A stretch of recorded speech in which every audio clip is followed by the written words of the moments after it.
Halloween is a booming retail business in America. Every October, all sorts of seasonal stores rise up out of the proverbial pumpkin patch with an assortment of masks, costumes, and gothic horror decor.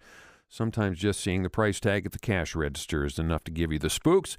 Is there a less expensive alternative? Actually, yes. A homemade Halloween is hardly a new concept. An upcoming event in Lansing aims to help do-it-yourselfers learn the science of scare. Now in its third year, How to Halloween will be held this weekend at the Lansing Center. I spoke with Steve Sneed, the co-founder of How to Halloween, and his son Zack. They've turned Halloween into an annual engineering project. Steve says How to Halloween is a serious educational lesson all dressed up like a fun family outing. The sinister goal of it, though, is that we are really trying to use Halloween as a way to educate kids and get them inspired in STEM. STEM is science, technology, engineering, and mathematics. We also throw an A in there for art as well. Get into the hands-on spirit of America, the maker movement, and just really get into building cool stuff in their garages or their basements with their parents, just doing really neat stuff. So what we're trying to do with this event is kind of tap into that a bit. We have classes where people can learn how to make fake blood or gore using latex or makeup or even into making other devices. Not surprisingly, your passion for Halloween started as a kid, but I understand it really took off for you as an adult when you started decorating your home for Halloween. Tell us about that. That's correct. So my family lived in Langsburg for 11 years, great community. We just happened to be on a busy road where it wasn't practical for kids to stop by and trick or treat. So when my son was 5 years old, we moved out into the Hazlitt community, and I said, why don't we go into the basement and create something cool for the kids at trick or treat? So we went down into the basement and built a Frankenstein monster that kids could try and shock to life. His skeleton would glow, his head would shake as if he was being shocked, and what have you. And that really kind of set the hook for us. It became an opportunity for us each year to build something cool and get into new technologies and just bond over creating something fun. So that's really what the impetus for the event was. And Steve, your son Zack is here with us here today. How many of these projects have you gotten involved with your dad creating? Probably be about 11. Okay. Since, I'm 16 That now, is a lot of projects. Yeah. What's the most memorable one? What's the one you're proudest of? That's tough. I think we did Mutex Laboratories, which was we set up this mutant laboratory in our garage where we had family friends come in and act as these failed science experiments, and people would have to come and defend against them. Yeah. And so that was fun to be a part of. Yeah, Good fun. Using gun. Yeah. Our family and friends weren't too happy with us after doing that for a couple hours, but Yeah. but hey, we had fun. We're talking about How to Halloween, an annual event taking place this weekend at the Lansing Center. This is the third year for the event. My guests are Steve Sneed, the co-founder of How to Halloween, and his son, Zack. This is something you can't just think about when October rolls around. What does it take to plan this event every year?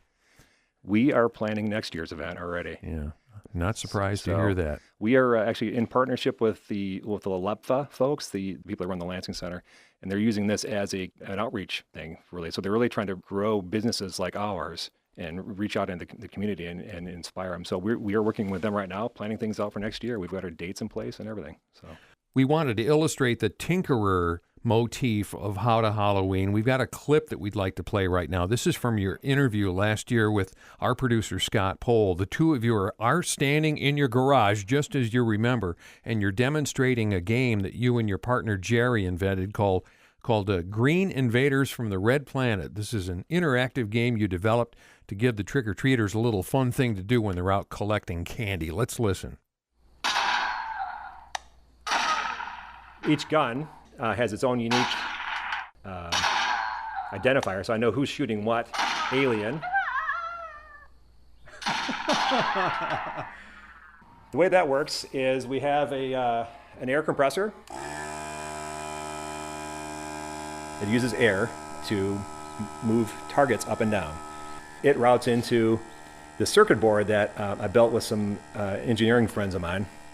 And what it allows me to do is use my computer to direct air out certain channels. So if on my computer I say, send air to piston number 1, piston number 1 will extend and it will pop the target up and the kids will shoot at it. Cool. Sounds pretty memorable. That was fun. Zack, what are you concocting for this Halloween? Well, that's always a secret. Okay. Okay, I understand. That is part of the mystique. There's people bugging us already, and we kind of unveil it the day of the event. Got it. What are some of the new exhibits, though, this year at the Lansing Center? We try to emphasize a lot of different things. We brag about how we have 50 different family-friendly activities for kids and families to do. This year we have a bunch of Ghostbusters there who like to get up in costumes and build proton packs, and they've made the Ecto-1 Ghostbuster mobile, if that's what it's called. We have a bunch of Star Wars reenactors showing off their costumes. This year, we're also starting to emphasize a lot of the hands-on and STEM type stuff too. We have something called the STEMitary, where we have the MSU College of Engineering showing up with a bunch of robots that the kids can play with. We have a bunch of 3D printers, a bunch of other hands-on things. Hey, Zack, why don't you tell me a bit about the toy hack? Yeah, if you've ever seen Toy Story, then you know Sid, who pulls apart toys and puts them together in these grotesque type of mannequins.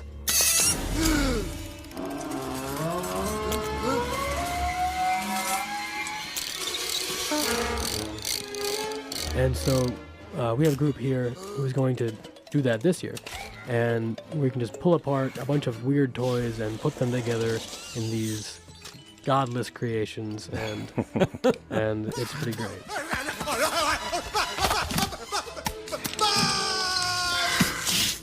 Yeah, Sid was my favorite character in Toy Story. And Yeah. this is always a popular thing at our event too. Got it.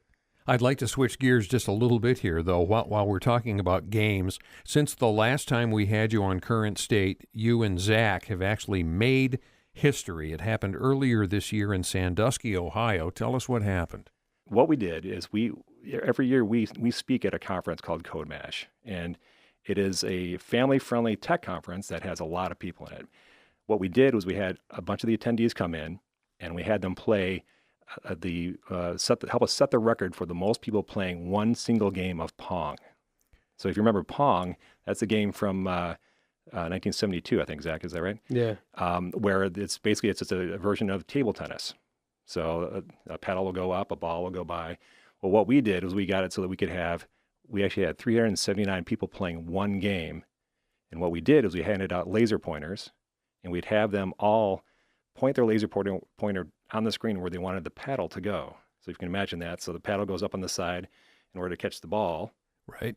Well, they're basically using their laser pointers to vote where they all want their paddle to go.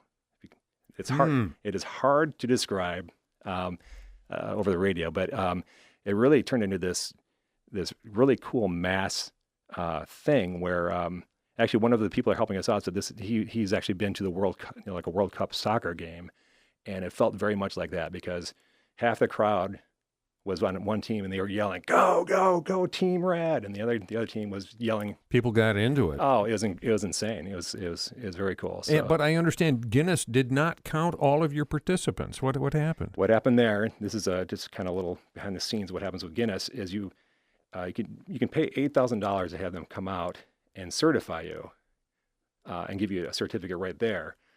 We didn't have that kind of money.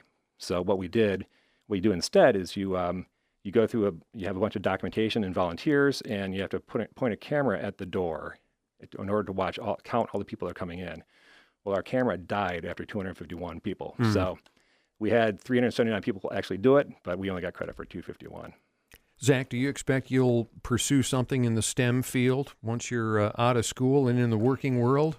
I think either as a career or a hobby, I think it'll definitely stick with me. And will you offer group Pong again this weekend? We are going to have that there, yeah. We're not going to be able to set any world record, I think, but we are going to have it there, and we could have 2 people playing, or we could have 500 people playing. That's kind of a cool thing.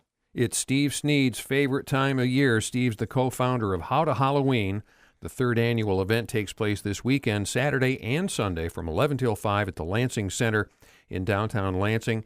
We've been joined by Steve's son, Zack, who's also a participant. It's all an homage to the do-it-yourself phenomenon that's growing across the country. Steve, Zack, thank you for being here. Best of luck. Thank you. Thank you. Come on down.